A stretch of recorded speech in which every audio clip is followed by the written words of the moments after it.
Welcome to Music at Noon. Great to see you here. We thank Cap Radio for making us print more programs. We thank Kevin Doherty for substituting for Cap Radio announcer Jennifer Reason. Thank you, Kevin, wherever you are. Thank heaven for Kevin. Kevin performed at one time. He's a singer, isn't he? He performed for Music at Noon one time. Beautiful program. So we have flutist Cathie Apple and pianist Jennifer Reason. And I know that's one reason we have a larger crowd today, because you heard some announcements on Cap Radio, I'm sure. And of course, Cathie Apple and Jennifer Reason have quite a reputation in the greater Sacramento area, don't they? And aren't we glad that they're so faithful to Music at Noon and that you're faithful to them? Today's program, I am calling Moods of Fall. Having listened to the rehearsal, I just felt like this was a program meant for fall weather like we're having today. Even though the composers are lesser known, our artists today are helping great composers become more known. So we thank them very much for that. We're starting off with a solo on the flute by, of course, Cathie Apple. Please give her a warm welcome.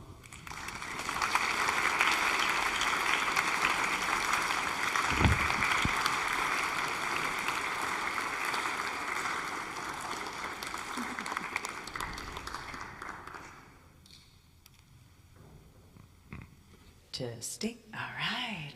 Welcome, everybody. Thank you so much for being here. And as Brad said, we are definitely faithful to Music at Noon. This is a wonderful concert series, and I am happy to say I've been a part of it for a really long time. And luckily, Jennifer has almost always agreed to play with me. And I just feel incredibly lucky to have her in my life and to have all of you here today. I think we're going to have a lot of fun. So this first piece, as Brad said, is a solo flute piece. It was written, Danse de la Chèvre, or Dance of the Goat, was written in 1921 as incidental music for a play. And I've tried finding out more information about the play itself, but the only time I've ever been able to find it even mentioned is as the play for which this piece was written. So I'm kind of left to my own devices, my own interpretation, and unsure of what this piece might actually represent. The story that has stood the test of time for me was one that came to me the very first time I ever played it, and that was the legend of the discovery of coffee. And as the legend goes, a goat herd looked out on his flock one morning and saw them behaving very strangely, jumping around, running around, and basically dancing. And he couldn't understand what might make them act like this until he noticed that they were eating these berries that grew on the edges of his field. And he was much more adventurous than I might have been, and actually decided, sure, my goats are eating this, I'll try that. And discovered to his delight that he had seemingly boundless energy and was able to get all of his work done in such a fast time, and just enjoyed the effects of these amazing berries for a few days, and then decided, I'm going to take this to my local monastery and see what these guys have to say about him. And upon hearing the tale, the monk thought otherwise and threw the berries into the fire. Well, of course, they started to roast and filled the monastery with such a heavenly aroma that the monk changed his mind. And you can fill in all the logistical details that legends like this tend to leave out. And you have the beverage we know and love and are addicted to today. So as you listen to this piece, which is shorter than the story I've just told, I think you'll hear the sleepy goats in the morning. They're dancing as the caffeine kicks in, perhaps a little afternoon lull before that second cup, and then off to sleep.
Thank you.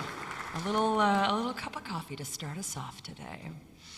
I'm going to invite Jennifer out to play this next one with me.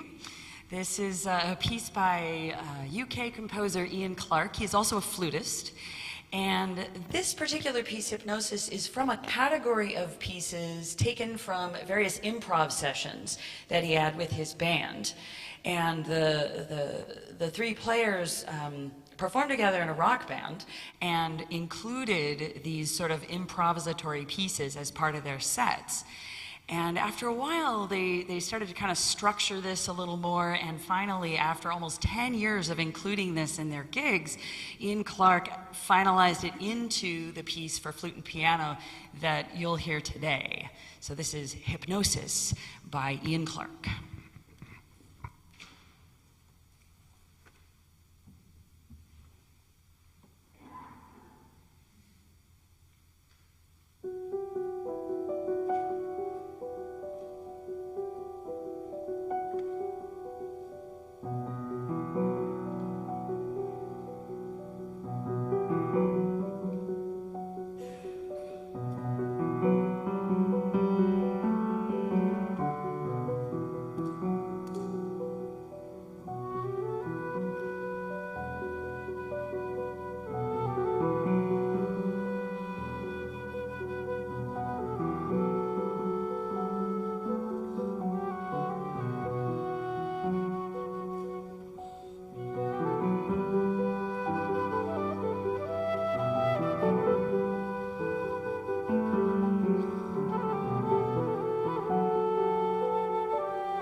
much. Reinecke, next composer, is often referred to as a German composer and pianist, but the town where he was born was actually under Danish rule at the time, making him technically a Dane, though he spent a vast majority of his time, of his life in Germany, and is quite the versatile musician. He studied under Mendelssohn, Schumann, and Liszt while in Leipzig. He served as the court pianist for Christian VIII of Copenhagen. He taught at the Cologne Conservatory, mostly piano but also composition. And he later taught piano and composition at the Leipzig Conservatory and was the director of the Leipzig Gewandhaus Orchestra. He did a lot, this guy Reinecke. And he wrote a lot of operettas, lots of symphonies, piano concertos, a few concertos for other solo instruments, including one for flute. And he's best known among flutists certainly for his Undine Sonata and for his flute sonata, of course, but this is a lesser known piece and is just a lovely piece originally written for flute and orchestra in 1908. This is his Ballade, composed just a couple years before he died.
we flutists are very lucky to have Reinecke. We don't have a lot of big romantic works like that, and it's fun to play that stuff, I gotta say. Next is Georges Hue. He was born in Versailles to a noted family of architects, but his musical education included studies with Charles Gounod and César Franck. During his lifetime, Hue, not the most well-known composer, but wrote a broad range of compositions during his lifetime, and his choral works were actually the most noteworthy. But he did write this lovely little Fantaisie in 1913. It was for Enbon, the professor at the Paris Conservatory, and this was the final exam piece that year for the flute studio.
need to...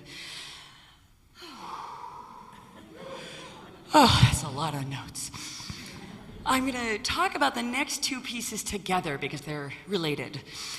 Firstly, Valerie Coleman is an absolute icon in the flute world. She's a flutist herself, and she has written a vast body of music for the instrument in many different combinations. And I am a big fan because she finds inspiration in the traditional music of so many cultures. And Requiem Milonga is no exception. The Milonga is a style of dance music that's found in Argentina, Uruguay, Brazil, and is a precursor to the tango. And the style changed over time, as did the tango, of course, and the range of tempos and moods associated with both dances opened up to embrace both the energetic and the fiery, as well as the slow and sorrowful. And Coleman's piece is of this second style. She writes that it is a song of longing and remembrance for those who have loved and lost. And when I first heard it, it reminded me so much of this fourth etude, the Tango Etude by Piazzolla, the master of the modern tango himself, that I thought they belonged together on this program. So I'm going to start with Piazzolla's Tango Etude, and then we'll go right into Valerie Coleman's piece.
thank you so much. Our next composer, Johannes Donjon, was a student at the Conservatory of Paris and is considered an outstanding representative of the Belle Epoque. And I really enjoyed reading this one particular article about him, because this is what the person had to say. He managed to make his audience feel enthusiastic about his salon music. And I will be honest, Donjon stuff, it is very much light, fluffy salon music. And this next piece is no exception. And so I figured we started the concert with a cup of coffee, and we're going to finish with dessert.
Flutist Cathie Apple, pianist Jennifer Reason, you know how to serve a very delicious full-course meal. Thank you for the sweets and the stuff that sticks to your ribs. We fall for it in a mood that is right for fall as well. Thank you for your hard work and the beauty that you bring to our lives in a world that's not always full of beauty. You give us what we need. Please keep doing what you're doing and come back soon. We wish you all the best.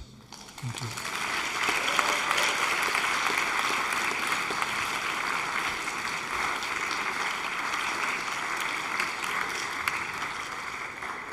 Thank you for making Music at Noon more successful. Your energy, your warmth, your kindness, and your donations are all very much appreciated. Next week, yes, we have a program. It is Susan Lamb Cook's Great Composers Chamber Music Series, and it will feature the Chevalier String Quartet and pianist Karen Rosenack. Be sure to attend. Hope to see you then. Have a great week. Thank you.